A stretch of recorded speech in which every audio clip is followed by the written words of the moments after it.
Hi, hello, வணக்கம். Welcome back to Trend Breakers Academy. So market வந்து இன்றைக்கும் ஒரு ஃப்ளாட்டாக இருந்தாங்க. மார்னிங் வந்து ஒரு ஹை போயிட்டு திரும்ப ஒரு கண்டினியூஸாக செல்லிங் 850 நம்ம சப்போர்ட் சொல்லியிருந்தோம். ஆல்மோஸ்ட் வந்து பார்த்தீங்கன்னா 880 வரைக்கும் வந்துட்டு ஒரு ரிவர்சல் கொடுத்தான். ஸோ ரிவர்சல் கொடுத்தாலும் என்னோட ஒரு இன்ட்ராடேக்கான ஒரு ட்ரெண்ட் லைன் இருந்தது. ஸோ கரெக்டாக அதை டச் பண்ணிவிட்டு ஒரு கம்ப்ளீட் சைட்வேஸ். ஸோ அந்த ஆஃப்டர்நூனுக்கு மேலே நம்ம அந்த ஹீரோ ஜீரோ அப்படிலாம் போவோம்.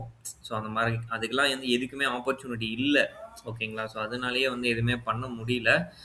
ஸோ ஒரு சைட்வேஸில் தான் க்ளோசிங் வச்சிருக்காங்க. ஸோ எதிர்பார்த்த மாதிரியே இன்னைக்கு ஒரு நெகட்டிவ் ஓப்பனிங் தான். அதாவது ஃப்ளாட் ஓப்பனிங்கும் நெகட்டிவ் சைடு தான் கிடைச்சது. ஸோ இப்போதைக்கு டவ் ஜோன் அண்ட் நாஸ்டாக் வந்து பார்த்தீங்க அப்படின்னா நல்ல பாசிட்டிவாக, அதாவது 200 பாயிண்ட்டுக்கு மேலே வந்து பாசிட்டிவாக ட்ரேட் ஆகிட்டு இருக்கு. இட்ஸ் இண்டிகேட் ஒரு பாசிட்டிவ் ஓப்பனிங் நாளைக்கு கிடைக்க சான்சஸ் இருக்குது. ஓகேங்களா? ஸோ அப்படி பார்க்கும்போது அந்த பாசிட்டிவ் ஓப்பனிங் அப்படின்னு பார்க்கும்போது ஸோ உங்களுக்கு வந்து இது 24,170. ஆக்சுவலி இப்போ வந்து 24,050 இருக்கு. 100 பாயிண்ட் அப்படின்னாலே 150 அந்த மாதிரி தான் வரும். ஸோ அந்த 24,170 அந்த ரேஞ்சில் தான் வந்து நான் ஓப்பனிங் கிடைக்கும் அப்படின்னு நான் எதிர்பார்க்குறேன். ஓகேங்களா? ஸோ அந்த ரேஞ்சில் ஸோ ஒன்ஸ், அதாவது இப்போ ரெண்டே ரெண்டு ஆப்ஷன் தான். ஒன்று மேலே உடைக்கணும், இல்லைனா கீழே உடைக்கணும். இந்த 23,850 இருக்குது பார்த்தீங்களா? இது வந்து ரொம்ப மேஜரான லெவல். ஸோ இதை விட்டுச்சு அப்படின்னா ஒரு பெரிய ஃபால் வந்து அடுத்து வெயிட்டிங்கில் இருக்குது. ஸோ அதனால தான் வந்து அதை விழ வைக்காமல் வந்து கொஞ்சம் தாக்கு பிடிச்சிட்டே இருக்காங்க. ஸோ அந்த ஃபால் வந்துச்சு அப்படின்னா பெரிய ஃபாலாக இருக்கும்.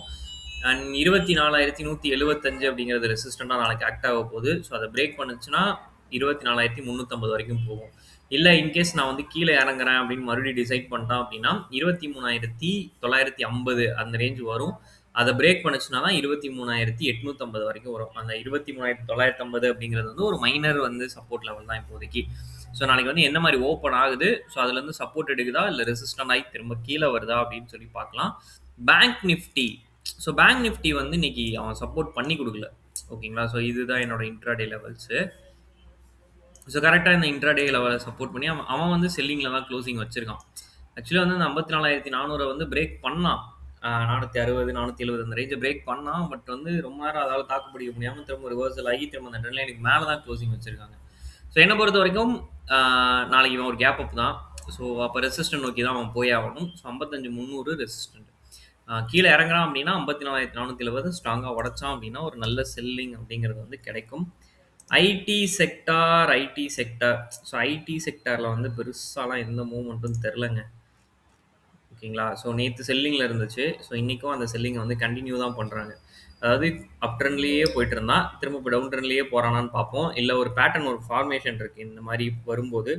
ஸோ அந்த மாதிரி எதுவும் பேட்டர்ன் எதுவும் ஃபார்ம் ஆகுதா அப்படிங்கிறதையும் நம்ம பார்க்கலாம். ஓகேங்களா? ஐடியில் அடுத்து HDFC bank. So HDFC bank வந்து பார்த்தீங்கன்னா இன்னும் அந்த ட்ரெண்ட் லைனுக்கு கீழே தாங்க இருக்குது. 780 மேலே பிரேக் பண்ணணும். மேக்ஸிமம் நாளைக்கு பிரேக் பண்ணுவோம்னு நினைக்கிறேன். 780க்கு மேலே வருவான்னு நினைக்கிறேன். இந்த 772 க்ளோசிங் வச்சுருக்காங்க. 80க்கு மேலே வந்துச்சுன்னா அந்த 800 வரைக்கும் வரதுக்கு பாசிபிலிட்டிஸ் இருக்குது.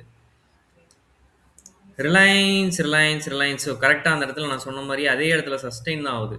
ஓகேங்களா? ஸோ நிஃப்டி நல்லா செல்லிங்கில் இருந்தாலும் ரிலையன்ஸ் வந்து தாக்கு பிடிக்கிறது. ஏன்னு இன்னும் ரீசன் தெரில. ஓகேங்களா? ஸோ அதுக்காக தான் வெயிட் பண்ணிட்டுருக்கேன். ஸோ ரீசன் வந்து தெரில. கண்டினியூஸாக 5 to 6 டேஸாக வந்து இந்த ட்ரெண்ட் அப்படியே இருக்குது அப்படிங்கும்போது இது வந்து ஒரு இம்பல்ஸ் மூவ் தான் என்னை பொறுத்த வரைக்கும். எப்பயுமே இம்பல்ஸ் மூவ் நடந்துச்சு அப்படின்னா ஒரு ஹெவி ஃபால் அந்த மாதிரி வந்து நடக்கும். ஓகேங்களா? இம்பல்ஸ் மூவ் எப்போல்லாம் நடக்குதோ அப்போல்லாம் வந்து அதாவது பையிங் நல்லா போச்சு அப்படின்னா செல்லிங் வரும், செல்லிங் நல்லா போச்சு அப்படின்னா பையிங் வரும். ஸோ ஏதாவது ஒரு டைரக்ஷனல் மூவ்க்காண்டி நான் வெயிட் பண்ணுறேன். ஸோ பார்ப்போம் என்ன நடக்குதுன்னு. ஓகேங்களா? ஸோ வார் நியூஸ் அப்படின்னு பார்த்தீங்க அப்படின்னா இன்றைக்கி வந்து யூஏஇயில் வந்து சடனாக அட்டாக் பண்ணியிருந்தாங்க ஈரான். ஸோ அதுக்கு வந்து மோடி கூட நாங்கள் வந்து கண்டனம் தெரிவிக்கிறோம் அப்படின்னு சொல்லியிருந்தாரு. ட்ரம்ப் என்ன சொல்லியிருக்காருன்னா இன்னும் 3 வாரத்துக்கு வந்து வார் நீடிக்கும்பா அப்படின்ற மாதிரி சொல்லி வச்சிருக்காரு. இவங்க வார் பண்ணுறாங்களே, இந்த வாருன்னு சொல்கிறாங்க. ஆனால் 2 பக்கமும் சண்டை போட மாட்டாங்களே, அமைதியாகவே இருக்காங்களே. அதுக்கு பேர் என்ன வாருன்னு எனக்கு தெரில.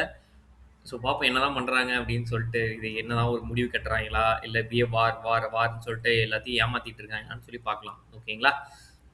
ஓகே, நிறைய பேர் வீடியோஸ் பார்க்குறீங்க. உங்களுக்கு யூஸ்ஃபுல்லாக நண்பர் உங்கள் ட்ரெண்ட் பிரேக்கர்ஸ் அகாடமி நீங்கள் சப்ஸ்கிரைப் பண்ணல அப்படின்னா சப்ஸ்கிரைப் பண்ணிக்கோங்க. தேங்க்யூ ஃபார் வாட்சிங்.